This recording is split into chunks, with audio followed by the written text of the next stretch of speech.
بسم الله الرحمن الرحيم الحمد لله والصلاة والسلام على رسول الله وعلى آله وصحبه ومن والاه. அல்-அகீதா அல்-இஸ்லாமியா பாடம் 13 பெரிய இணை வைப்பின் வகைகள், பெரிய ஷிர்க்குடைய வகைகளை பற்றிய இந்த பாடத்தில் கேள்வி 7. வணக்கம் என்று கருதி நாம் சமாதிகளை வலம் வரலாமா? கபறுகளை தவாப் செய்யலாமா? காபா ஆலயத்தை தவிர வேறு எதனையும் நாம் வலம் வரக்கூடாது. தவாப் செய்வது காபத்துல்லாவுக்கு மட்டும்தான். ஏனெனில்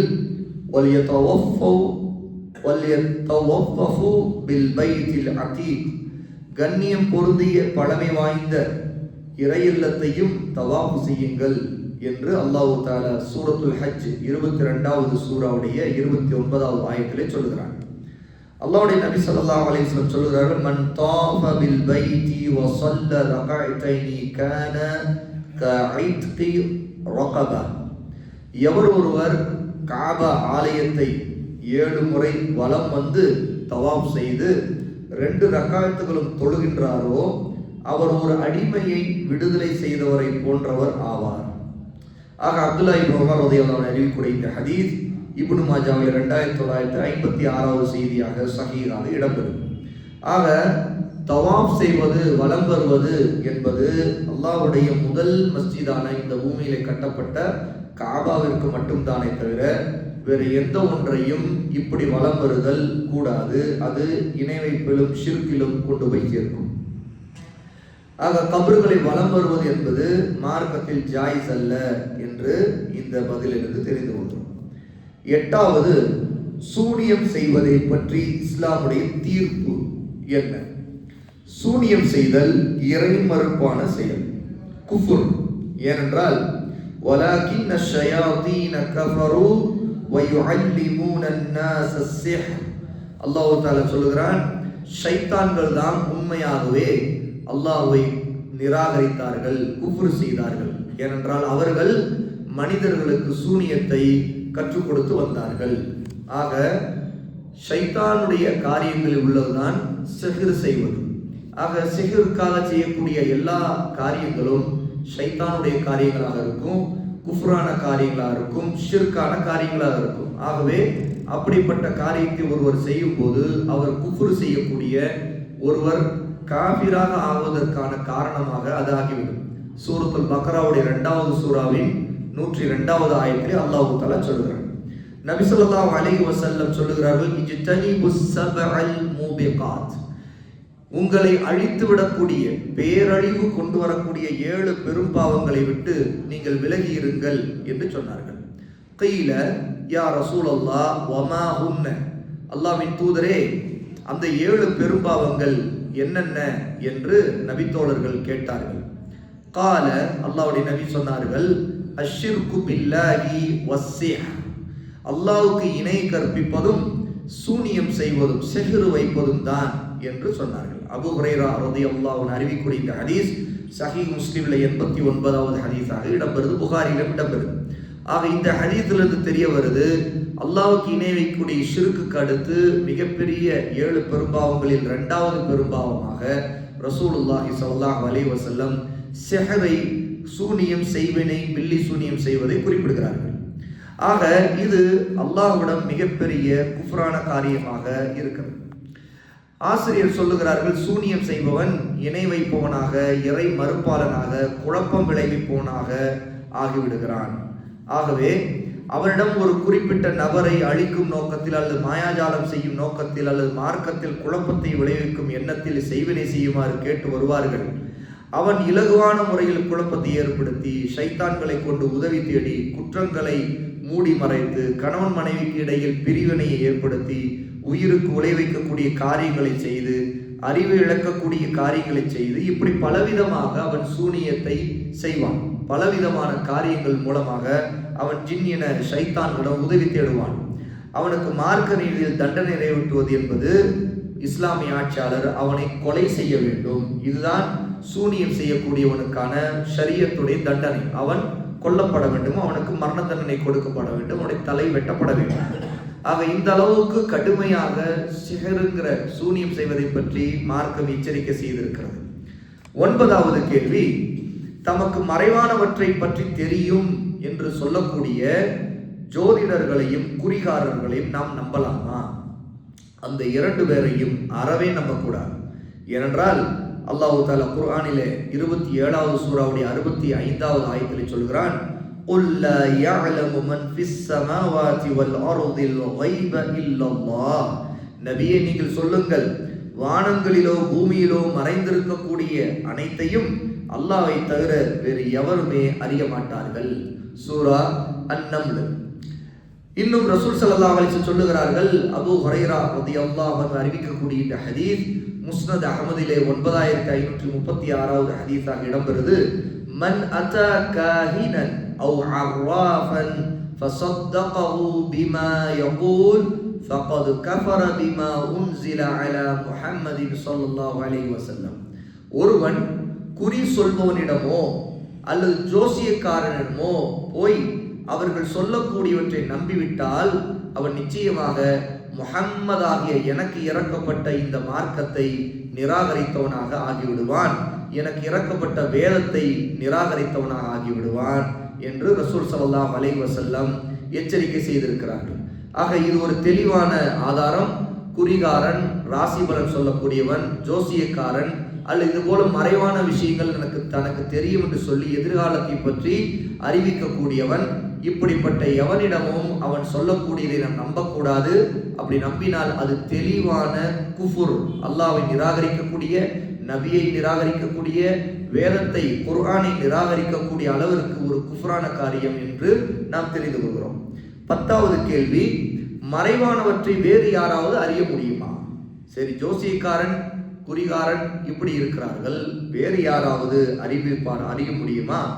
அல்லாஹ்தான் தன் தூதர்களில் யாருக்காவது அறிவித்தால் தவிர தன்னுடைய ஆற்றலால் யாராலும் மறைவான விஷயங்களை அறிந்து கொள்ள முடியாது. ஏனென்றால் அல்லாஹ் சொல்லுகிறான், வஇந்தஹு மஃபாத்திஹுல் கைபி லா யஅலமுஹா இல்லா ஹு. மறைவானவற்றின் சாவிகள், மறைவான விஷயங்களை பற்றிய திறவுகோல்கள் அவனிடமே, அல்லாஹ்விடமே இருக்கின்றன. அவற்றை அவனை தவிர வேறு எவரும் அறிய மாட்டார். சூரா அல்-அன்ஆம் 6வது சூராவுடைய 59வது ஆயத்தில் அல்லாஹ் தஆலா குறிப்பிடுகிறான். இன்னும் அல்லாஹ் தஆலா சூரத்துல் ஜின் என்கிற அத்தியாயத்திலும் இந்த செய்தியை சொல்லி இருக்கிறான். நபி ஸல்லல்லாஹு அலைஹி வஸல்லம் சொல்கிறார்கள், வலா யஅலமுல் கைப இல்லல்லாஹ். அல்லாஹ்வை தவிர வேறு யாரும் மறைவான விஷயங்களை அறிய மாட்டார்கள். சலமா ரலியல்லாஹு அன்ஹு அறிவிக்கக்கூடிய இந்த ஹதீஸ் தப்ரானிலே 6122வது செய்தியாக இடம்பெறும். ஆக மறைவான விஷயங்களை ஒருவர் அறிவார் என்று நம்புவது அல்லாஹ்வுக்கு இணை வைக்கக்கூடிய ஷிர்கான காரியம். அல்லாஹ் நாடி அவன் அறிவித்து வஹீயின் மூலமாக அறியக்கூடிய நபிமார்களை தவிர, அதுவும் அந்த நபிமார்களுக்கு எதை அவன் அறிவித்தானோ அதை மட்டும்தான் அந்த நபிமார்கள் அறிவார்கள். அதை தாண்டி அனைத்தையும் அறியக்கூடிய ஆலிமுல் கைப், கைபை அறியக்கூடிய அனைத்தும் அறிவு உள்ள ஒருவர் இந்த பூமியிலே அல்லாஹ்வுடைய படைப்பிலே யாருமே இல்லை. எந்த நபியோ, எந்த மலக்கோ, எந்த ஜின்னோ அல்ல எந்த வலியுல்லாவோ அவுலியாவோ யாருமே மறைவான விஷயங்களை அறிய முடியாது. அல்லாஹ் நாடக்கூடிய அளவுக்கு நபிமார்கள் மட்டும் அறிவார்கள் என்பதை இந்த ஆயத்தின் மூலமாக நாம் தெரிந்து கொள்கிறோம். 11வது கேள்வி, இஸ்லாமுக்கு முரணான சட்டங்களின்படி செயல்படுவது பற்றிய இஸ்லாமின் தீர்ப்பு என்ன? அல்லாஹ்வுடைய சட்டத்திற்கு முரணான சட்டங்களை அமல் செய்வது, அதை ஏற்றுக்கொள்வது, இதை பற்றி தீர்ப்பு. இஸ்லாமுக்கு எதிரான சட்டங்களின்படி செயல்படுதல் அனுமதிக்கப்பட்டது என்று நினைத்தால், அது சரிதான் என்று நம்பினால் அது குஃப்ராக கருதப்படும். அதாவது அல்லாஹ் ஒரு சட்டம் இயற்றி இருக்கிறார், அந்த சட்டத்துக்கு முரணாக இன்னொருவர் ஒரு சட்டத்தை சொல்லுகிறார் அப்படின்றா அந்த சட்டம் சரிதான் அல்லது அது ஒன்றும் தவறல்ல, இதை நான் ஏற்றுக்கொள்கிறேன், என்னை பொறுத்த வரைக்கும் இதை தவறல்ல என்று ஒருத்தர் நம்பினால் அது குஃப்ராக கருதப்படும். அது அனுமதிக்கப்பட்டது என்று நினைத்தாலும் குஃப்ராக கருதப்படும். ஏனென்றால் அல்லாஹ் தஆலா சொல்லுகிறான், وَمَنْ لَمْ يَحْكُمْ بِمَا أَنْزَلَ اللَّهُ فَأُولَٰئِكَ هُمُ الْكَافِرُونَ. எவர்கள் அல்லாஹ் இறக்கி வைத்தவற்றின் மூலம் தவிர தீர்ப்பளிக்கிறார்களோ அவர்கள் நிச்சயமாக அல்லாஹ்வை நிராகரித்தவர்களாக ஆகிவிட்டார்கள். ஆக சூரா அல் மாயிதா 55வது சூராவுடைய 44வது ஆயத்திலே அல்லாஹ் தஆலா இதை சொல்கிறார். ஆக ஹுக்கும் தீர்ப்பளித்தல் என்பது அல்லாஹ் இறக்கிய வேதத்தின் அடிப்படையிலும் நபி சொல்லி இருக்கிற சட்டத்தின் அடிப்படையில் தான் இருக்க வேண்டுமே தவிர ஒருவர் தன்னுடைய மன இச்சைப்படியோ அல்லது மனிதர்கள் ஏதேனும் ஒரு சட்டங்களை அவர்களாக உருவாக்கி தீர்ப்பளிக்கும் போது ஒரு ஹராமானதை ஹலால் ஆக்குவதோ அல்லது ஹலாலானதை ஹராம் ஆக்குவதோ யாருக்கும் அல்லாஹ் தஆலா உரிமையை கொடுக்கவில்லை. ஆக ஆட்சியாளர்கள் உதாரணத்துக்கு டாஸ்மாக திறந்து வைக்கிறாங்க அல்லது ஜினாவுக்கு அனுமதி கொடுக்கிறாங்க அப்படிங்கும்போது அவர்கள் அதை செய்யும் பொழுது அது ஹலால், அது சிறந்தது, அது சரியானது, அதில் எந்த தவறும் இல்லை என்று ஒரு முஸ்லீம் அதை ஏற்றுக்கொண்டால் அந்த அடிப்படையில் அல்லாஹ் ஹராமாக்கி ஒன்றை ஒரு ஆட்சியாளர் அனுமதிக்கும் போது அது ஹலால் தான் என்று அவர் நம்பினால் அப்போது அது குஃப்ராக கருதப்படும். ஆனால் ஆட்சியாளராக இருந்தாலும் அல்லது பொதுமக்களாக இருந்தாலும் இப்படிப்பட்ட காரியங்களை செய்யும் பொழுது அது ஹலால் இல்லைதான், ஆனால் நான் சில காரணங்களால் செய்துவிட்டேன் என்று அதை பாவமாக நினைக்கும் பொழுது அவர் அதை கொள்கை ரீதியாக மறுக்காத போது அது குஃப்ராக இருக்காது, அது பாவம் என்ற வகையில் இருக்கும். அதாவது அவர் அல்லாஹ்வுக்கு மாறு செய்து விட்டார் என்கிற அடிப்படையில் இருக்கும். ஆனால் எப்போது ஒரு மனிதன் அவன் அந்த மார்க்கத்துக்கு முரணான சட்டங்களை வாதத்தின் மூலமாக அதை தன்னுடைய நியாயம் என்றும் அது சரிதான் என்றும் ஹராமாக்கப்பட்ட ஒன்றை ஹலால் தான் என்றும் வாதித்து அதன் காரணமாக மார்க்கத்தில் அவன் ஒரு புதிய மார்க்கத்தை உருவாக்குவான் என்றால் அது தெளிவான குஃப்ராக கருதப்படும். அல்லாஹ்வுடைய நபி ஸல்லல்லாஹு அலைஹி வஸல்லம் சொல்லக்கூடிய ஒரு ஹதீஸ் அப்துல்லா இப்னு உமர் ரலியல்லாஹு அன்ஹு அறிவிக்கிறார்கள். இப்னு மாஜாவிலே 4019வது ஹதீஸாக இது இடம்பெறுவது ஆதாரப்பூர்வமாக. وَمَا لَمْ تَحْكُمْ أَئِمَّتُهُمْ بِكِتَابِ وَيَتَّخَيَّرُوا مِمَّا أَنزَلَ اللَّهُ إِلَّا جَعَلَ اللَّهُ بَأْسَهُمْ بَيْنَهُمْ. அவர்களின் தலைவர்கள் அல்லாஹ்வின் வேதத்தை கொண்டு தீர்ப்பளிக்காமலும் அல்லாஹ் இறக்கியவற்றில் தமது இச்சைப்படியும் நடந்து கொண்டு இருப்பார்கள் என்றால் அவருடைய தண்டனை அவர்களுக்கு மத்தியில் இருந்தே அல்லாஹ் ஏற்படுத்தி விடுவான் என்று அல்லாஹ்வுடைய நபி சொல்லுகிறார்கள். அதாவது தலைவர்களாக இருக்கக்கூடியவர்கள் அல்லாஹ்வுடைய வேதத்தை கொண்டு தீர்ப்பளிக்காமல் அல்லது தம்முடைய மன இச்சைப்படியே அவர்கள் அதை எடுத்துக்கொள்வார்கள் என்றால் அல்லாஹ் தண்டனையை வேதனையை இறக்கி விடுவான் என்று ரசூலுல்லாஹி ஸல்லல்லாஹு அலைஹி வஸல்லம் எச்சரிக்கை செய்கிறார்கள். ஆக இந்த ஹதீஸ் மூலமாக நமக்கு தெரிய வருகிறது, அல்லாஹ் இறக்கிய சட்டத்தின்படிதான் நாம் தீர்ப்பளிக்க வேண்டும், அதற்கு மாறு செய்யக்கூடாது.